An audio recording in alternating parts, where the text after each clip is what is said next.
வணக்கம் மக்களே, welcome to innovative jack. நேற்று எல்லாரோட மொபைலுக்கும் ஒரு எமர்ஜென்சி சவுண்ட் பிளஸ் மெசேஜ் வந்திருக்கும்னு நினைக்கிறேன். நிறைய பேர் இது வந்து மொபைல் ஹேக் பண்ணிட்டாங்க அப்படிங்கிற மாதிரிலாம் நினைச்சிருப்போம். நானே அப்படிதான் நினைச்சேன். திடீர்னு பார்த்தா 2-3 தடவை 4-5 தடவை கிட்ட சவுண்ட் வந்துச்சு, பிளஸ் மெசேஜ் வந்துச்சு. அது என்ன மெசேஜ்னா, just emergency message from government. அதாவது அது வந்து ஒரு டெஸ்ட் மெசேஜ், டெஸ்ட்டுக்கு அனுப்புறாங்க. அது எந்த காலத்துக்காண்டி அது யூஸ் ஆகும்னா, எமர்ஜென்சி சுச்சுவேஷனுக்காண்டி யூஸ் ஆகும். எப்போனா ஒரு பூகம்பம் வரப்போகுது, இல்லைன்னா ஒரு சுனாமி வரப்போகுது, இல்லைன்னா ஒரு இடத்துல பாம்பு வச்சுட்டாங்க, ஒரு இடத்துல வார் நடக்கும்போது இங்க குண்டு போட போறாங்க, அப்படிங்கிற சுச்சுவேஷன்ல வார்னிங் எமர்ஜென்சி மெசேஜ் அனுப்புறது தான் இதுக்காண்டி தான் அந்த டெஸ்ட் மெசேஜை அனுப்பியிருக்காங்க. அதை பத்தி தான் நம்ம இந்த வீடியோல டீடைல பார்க்க போறோம். வீடியோக்குள்ள போறதுக்கு முன்னாடி நம்ம சேனலை சப்ஸ்கிரைப் பண்ணி வச்சுக்கோங்க. அப்பதான் டெய்லி போட வீடியோஸ் உங்களுக்கு நோட்டிபிகேஷன் வந்து சேரும். வீடியோ பிடிச்சிருந்தா உங்க ஃப்ரெண்ட்ஸ்க்கு ஷேர் பண்ணி விடுங்க, லைக் பண்ணுங்க, கமெண்ட் பண்ணுங்க. வாங்க வீடியோக்குள்ள போகலாம். எஸ், வார்னிங் மெசேஜ், அதாவது எமர்ஜென்சி மெசேஜ். இது யாரும் சேர்ந்து கொடுக்குறாங்கன்னா, national disaster management authority NDMA, இதுவும் டெலிகாம் அத்தாரிட்டி ஆஃப் இந்தியா, இவங்களும் சேர்ந்து தான் கவர்மெண்ட் கூட இணைஞ்சு இந்த மெசேஜை, வார்னிங் எமர்ஜென்சி மெசேஜை அனுப்புறாங்க. இது எப்படின்னா, தமிழ்நாட்டில் மட்டுமா இந்தியாவில் மட்டுமா, இது வந்து ஸ்டேட் கவர்மெண்ட்டா சென்ட்ரல் கவர்மெண்ட் பண்றாங்களான்னா, தமிழ்நாடு பூரா நேற்று எல்லார் மொபைல், ஆல்மோஸ்ட் எல்லாரோட மொபைலுக்கும் இந்த எமர்ஜென்சி மெசேஜ் வந்து போயிருக்குது. எமர்ஜென்சி மெசேஜ் இது வந்து எப்படின்னா, சைலண்ட்ல இருந்தாலுமே உங்களுக்கு இந்த மெசேஜ் சவுண்ட் வந்திருக்கும், பிளஸ் வார்னிங் மெசேஜ் வைப்ரேட் ஆகி சவுண்டு வந்திருக்கும், மெசேஜும் வந்திருக்கும். சைலண்ட்ல கிடந்தாலுமே வந்திருக்கும். அதே மாதிரி நெட்ஒர்க்ல இல்லைனாலும், உங்க போன் நெட்ஒர்க்ல இல்லாத ஏரியால இருந்துச்சுனாலுமே இந்த மெசேஜ் வந்திருக்கும். வைஃபை கனெக்ஷன் இல்லைனாலுமே வந்திருக்கும்.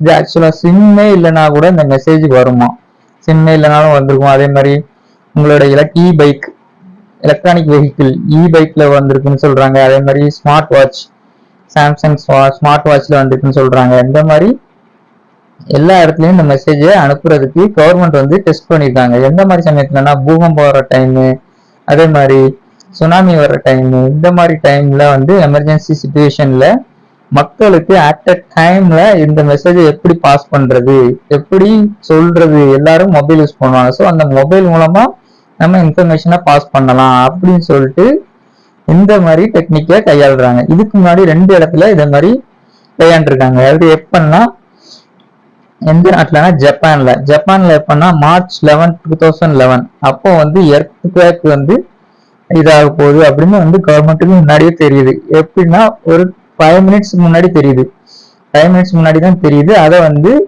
மொபைல் மூலமா அந்த மாதிரி எமர்ஜென்சி சுச்சுவேஷனை மக்களுக்கு தெரிவிக்கிறாங்க. அது வந்து எவ்வளவுனா 9 ரிக்டர் அளவுல 9.9 பாயிண்ட்ஸ் ரிக்டர் அளவுல, அவ்வளவு அந்த எர்த்குவேக் வந்து ரொம்ப பாதிப்பை ஏற்படுத்தக்கூடிய எர்த்குவேக். அதை வந்து மக்களுக்கு தெரிவிக்க இந்த மாதிரி மொபைல் மூலமா இன்ஃபர்மேஷனை பாஸ் பண்றாங்க. அதனால பல லட்சம் பேர் அதனால பாதுகாக்கப்படுறாங்க. March 11, 2011 ஜப்பான்ல யூஸ் பண்ணிருக்காங்க. இது வந்து யூஸ்ஃபுல்லானது. இதே தப்பான விஷயத்தையும் நடத்திருக்காங்க. அது எப்போன்னா, அது வந்து யுனைடெட் ஸ்டேட்ஸ்ல ஹவாய்ங்கிற இடத்த இது ஃபர்ஸ்ட் இன்ட்ரோடியூஸ் பண்ணது வந்து யூஎஸ் தான், யுனைடெட் ஸ்டேட்ஸ் தான். தப்பான இன்ஃபர்மேஷன் பாஸ் பண்ணது எங்கன்னா யூஎஸ்ல ஹவாய்ங்கிற இடத்துல. அது எப்படின்னா Jan 13, 2018. அது எப்படின்னா, ஹவாயில திடீர்னு மக்களுக்கு, ஹவாயில இருக்கிற எல்லா மக்களுக்கும் ஒரு இன்ஃபர்மேஷன் பாஸ் ஆகுது. என்னன்னா, உங்களை நோக்கி ஒரு ஆண்டு குண்டு வந்து வந்துகிட்டு இருக்குது, உங்களை நோக்கி நெருங்கி வந்துகிட்டு இருக்கு, அது உங்க மேல உழப்போகுது, நீங்க சிட்டில இருந்து எல்லாரும் சேஃபான இடத்துக்கு போயிருங்க அப்படிங்கிற மெசேஜ் வந்து ஹவாய் மக்களுக்கு பரப்பப்படுது. அந்த மக்கள் எல்லாருமே அடிச்சு புரண்டு எங்கெல்லாம் பாதி பேர் ஊரை விட்டு காலி பண்ணி போறாங்க, பாதி பேர் சேஃபான இடத்துக்கு போறாங்க. இப்படி ஊரே ஒரு கலைவரமாக ஆகிட்டு. இது எப்போனா Jan 13, 2018 38 மினிட்ஸ்க்கு அப்புறம், அதாவது 38 நிமிஷத்துக்கு அப்புறம் தான் இது வந்து ஒரு ஃபேக் நியூஸ், இந்த மாதிரி ஒரு நியூஸ் கிடையாது அப்படின்னு மக்களுக்கு தெரிஞ்சிருக்கு. அது என்னன்னா, ஏன் அப்படி ஆயிடுச்சுன்னா, அவர் இந்த மெசேஜ் அனுப்பக்கூடிய கவர்மெண்ட்ல இருக்கிற ஒருத்தர் வந்து டெஸ்ட் மெசேஜ் அனுப்புறதுக்கு பதிலா இந்த மாதிரி ஒரு மெசேஜை அனுப்பிச்சு விட்டாரு. ஏன்னா, இப்போ வந்து ஒரு எமர்ஜென்சி சுச்சுவேஷன் வருது, டக்குன்னு எல்லாருக்கும் அனுப்பணும்னா டைப் பண்ணிட்டு இருக்க மாட்டாங்க கவர்மெண்ட் வந்து. இந்த மாதிரி there is going to be a flood, so the people should be safe, stay safe அப்படிங்கிற மாதிரி மெசேஜை டைப் பண்ணி அனுப்பிட்டு இருக்க மாட்டாங்க. எல்லாத்துக்கும் ஒரு மெசேஜ், செட் ஆஃப் மெசேஜ் இருக்கும். அதை எடுத்து டக்குன்னு அனுப்பிச்சு விட்டாங்கன்னா எல்லா பீப்புள்ஸுக்கும் 30 lakhs பீப்புள்ஸ் இல்லை 1 crore பீப்புள் இருக்காங்கன்னா அவ்வளவு பேரோட மொபைலுக்கும் இது போய் ரீச் ஆயிரும். அப்படி தெரியாம டெஸ்ட் மெசேஜ் அனுப்புறதுக்கு பதிலா இந்த மாதிரி மெசேஜை அவர் அனுப்பிச்சு விட்டாரு. அது பெரிய இஷ்யூ ஆயிடுச்சு. அதுக்கப்புறம் 2 factor authentication மெத்தட் மாதிரி 2 பீப்புள் ஒருத்தர் அனுப்புறத இன்னொருத்தர் செக் பண்ணிட்டு இது உண்மையிலேயே இது எமர்ஜென்சி சுச்சுவேஷன் தானா, உண்மையிலேயே இந்த மெசேஜ் எல்லா மக்களும் போகக்கூடியது தானா அப்படின்னு செக் பண்ணிட்டு அனுப்புற மாதிரி அதுக்கப்புறம் மாத்தி விட்டாங்க யுனைடெட் ஸ்டேட்ஸ்ல.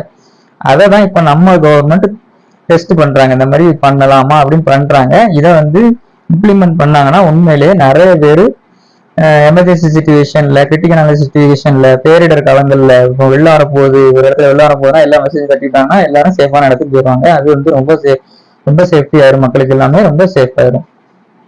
அதனால இது ரொம்ப யூஸ்ஃபுல்லானதுதான். இதுதான் நம்ம கவர்மெண்ட் டெஸ்ட் மெசேஜா அனுப்பிச்சிருக்காங்க. இதை இம்ப்ளிமெண்ட் பண்ணுவாங்க. ஒரு ஃபிளட் வரும்போதோ இல்லை ஒரு எர்த்குவேக் வரும்போதோ இதை இம்ப்ளிமெண்ட் பண்ணுவாங்க. இந்த மெசேஜ் இங்கிலீஷ் அண்ட் தமிழ்லயே வந்திருக்குது, எல்லாருக்குமே வரும். இது எப்படின்னா, எப்படி நெட்வொர்க் இல்லாத ஏரியால சிம் இல்லைனாலும் எப்படி மொபைலுக்கு சேருதுன்னா, இது செல் ட்ரையாங்குலேஷன் மெத்தட் அப்படின்னு சொல்லுவாங்க. அதாவது ஸ்மார்ட் போன் ட்ரையாங்குலேஷன், செல் ட்ரையாங்குலேஷன் மெத்தட். எப்படின்னா, இப்போ ஒரு போன் இருக்குன்னா அந்த போனுக்குள்ள போன் இருக்கிற இடத்துல ஒரு நெட்வொர்க் இருந்தாலே போதும். அது ஜியோ இருந்தாலும் சரி, ஏர்டெல்லா இருந்தாலும் சரி, எந்த நெட்வொர்க்கா இருந்தாலும் சரி, ஏதாவது ஒரு நெட்வொர்க் அந்த போன் இருக்கிற ஏரியால ஏதாவது ஒரு நெட்வொர்க் இருந்தாலே போதும். ஒரு நெட்வொர்க் இருந்தாலே நமக்கு நெட்வொர்க்கே போன்ல இல்லைனாலுமே அந்த மெசேஜ் நம்ம போனுக்கு சேர்ந்துடும். அதுதான் அந்த cell triangulation method, smart phone triangulation. இந்த போன் இருந்தாலே போதும், உங்களுக்கு ஆட்டோமேட்டிக்கா அந்த நெட்வொர்க் இருந்தாலே அந்த நெட்வொர்க் டைரக்டா போனுக்கு அந்த எமர்ஜென்சி மெசேஜ் சேரும். அதனால இனிமே மக்கள் இந்த ஒரு கவலைப்பட வேண்டிய தேவையில்லை. எமர்ஜென்சி சுச்சுவேஷன்ல அந்த கவர்மெண்ட் இந்த மாதிரி நம்மளுக்கு நிறைய பெனிஃபிட்ஸா தருவாங்க. ஓகே மக்களே, இதுதான் நேற்று நடந்த விஷயம். இந்த மாதிரி டெய்லி நடக்கிற ஒரு விஷயம், உலகத்தில் நடக்கிற விஷயம் உங்களுக்கு நம்ம சேனலை சப்ஸ்கிரைப் பண்ணி வச்சுக்கோங்க. அப்போ நான் டெய்லி போடுற விஷயம் உங்களுக்கு நோட்டிஃபிகேஷன் சேரும். இந்த வீடியோ பற்றி உங்க ஃப்ரெண்ட்ஸ் ஷேர் பண்ணி விடுங்க. நம்ம சேனலை சப்ஸ்கிரைப் பண்ணி வச்சுக்கோங்க. உங்க ஃப்ரெண்ட்ஸ் ஷேர் பண்ணி விடுங்க, கமெண்ட் பண்ணுங்க, லைக் பண்ணுங்க, நம்ம சேனலை சப்ஸ்கிரைப் பண்ணுங்க. அடுத்த இந்த மாதிரி வீடியோ சந்திக்க நன்றி. பாய், டேக் கேர்.